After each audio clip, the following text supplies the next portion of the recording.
Rise gets the better of Den. D. That raise, it hurts, and the second raise. Then he's able to claim first blood, but only by an inch. Wyvern, who was going for the Boulder Snipe. Funnick, okay, that's not where you want to be. Lion Striker Raid's going to connect. That's it. That's an easy kill. I'll give it to Sochka. So it'll end up being 1-1. But it's a easiest thing to do when he's got things like shards, which he just throw out, drags, then the creep wave underneath the tier 2 tower. Is he in trouble again? Okay. Lena secures the kill with his slave. But didn't work, so in fact they bring in SingSing as well. It looks like they're gonna, yeah, okay, the shackle, perfect from Arise, the snowball and the shards follow up. SingSing, that movement is so damn good. Breaker, a large amount of time as well as all the time at the gyrocopter and giving experience to the Tuskar in order to secure that tower. As now, oh hello, the call's gonna come. SingSing protecting himself inside the snowball as well as back, dodging out the charge. He wants to run away, the Rocket Barrage will come in, but so is Arise, looking for that shackle line. Now Winter Wyvern's not a healthy man. In fact, hasn't even leveled up Cold Embrace. They only got that Splinter Blast, which is trying to repel them out with a lot of damage. The charge coming in from the Spirit Breaker. He really wants the Wyvern, but the shackle will interrupt now. Snako too deep underneath the tier 2 tower. Arise, no mana for a power shot. He's about to get it. They snowball in. That'll control up Snako. The power shot through the tree line. But PSM decides to run down south instead. But he's definitely dead, that gang. Now they're charging over towards fucking Mad. Feeling a little bit of troubles. YapzOr goes for the Lion Striker Ray, controlling up the Spirit Breaker. The Splinter Blast, they really want to have that damage to kill off the Wisp. Just like that. The Darkseer Iron Shell's coming up, but now he gets the bash, but Snako's going to drop. What a time to hit that level 4. Able to hit the Cold Embrace, and the Spirit Breaker can't do anything else but die. I think and players are more aware of that. You can't just go for the mech unless you're going to group up and use it.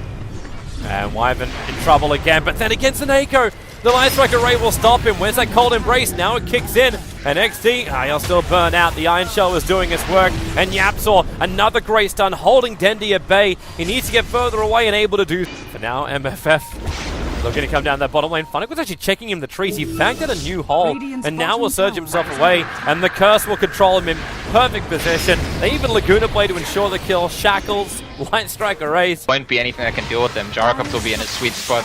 Shadow Fiend will be peeking. They do have that thing called a Wyvern, however.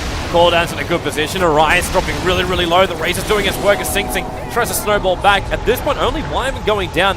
Then he will hold the ulti, and NaVi will take that tier 1 tower. The Spirit Breaker is actually performing a kind of ice role, even though it's a support Spirit Breaker. Oh, is he gonna Havorse is clipped. Havorse got pushed up by the shards of SingSing. Now Tuskar's killed off the Spirit Breaker. Aya was killed off by Roshan. What is happening right now in the pit? Arise has realized that Havorse is on the cliff side, and now they're not quite sure what to do. They give him a TP scroll, but he'll have to TP down to the tier 1 tower. He doesn't want to leave. He wants to put the cooldown down so Danny can wind up the ulti, find himself a kill over on the Lina, and now MFF, they thought they had the advantage, but they don't. They're going to lose Sochka as well as he stood in the middle of the Darkseer wall. And he'll go down, so while things definitely did not go the way of NaVi at the beginning of this, it should end in their favor. There's not much more Arise can do about this. The shards fly in again. SingSing gonna snowball in after Dendi, but now he's all alone. Roshan wasn't low enough to kill Secure. The relocate is actually gonna pull him out, and this is buying space now for Arise. I don't think he meant to take Dendi away. Roshan is so low. Arise will, okay, he's gonna power shot to try and kill off Snako. Will miss the shot, and the Rocket Barrage is gonna kill him off. One charge was still on cooldown. The Wyvern's coming back into the fight. Roshan is still alive for now. This is just like an absolute, well, it's scrappy to say the least. As Wyvern getting bashed up by Snako. Doesn't have anything more. Roshan finally goes the way of Dendi. As the curse over on Snako, YapzOr comes in to Laguna Blade him down.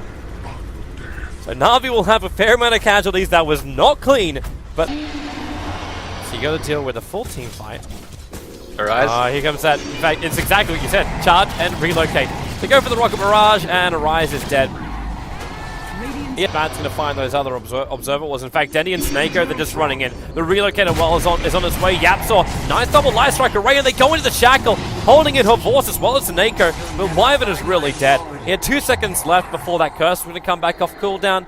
An entire team smoke to cover him. They're using him as bait. This observer ward of the dire side, MFF will see Snako running in, so they want him to try and charge down. Snako will go all the way through and will be able to connect with Sochka as a 4-man wall is actually going in for Funnick, who gets shackled up, but Avors gets relocated in. Laguna Blade is not enough to get the kill. YapzOr doing his best. The Yulset will protect him from Denny, but with the Requiem Assaults already going off with a couple of raises, MFF do just not have the power to fight this. Sochka will be the man to survive, but the men get knocked back by it, and then you just buy time for Funnick to do the rest.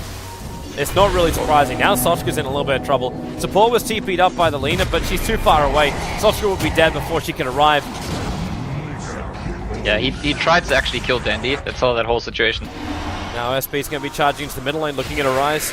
There's no tier 2 talent, so he's fine to do this as long as they don't go in too deep. Nice strike array, again perfect from YapzOr. His timing has been flawless on that Lina. I just want to give that props, even if MFF are having real issues at the moment. The shackle, Dandy just jumps forward, finishes it with a race, putting that blink dagger to use, and both Avors and Dandy haven't had to use their beak initiation follow-up is going to be there.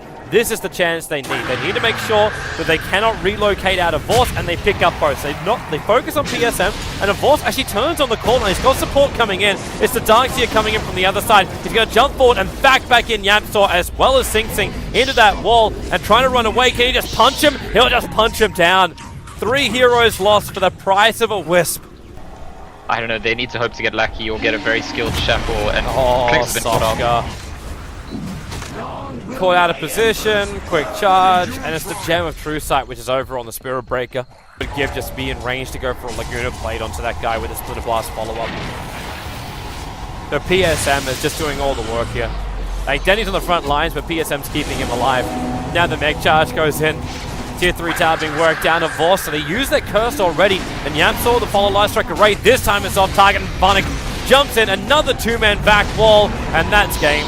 Like, they've lost everything. GG comes the call from fucking Mad. They executed their own plan. Monkey Freedom Fighters had to try and respond from the start and just couldn't.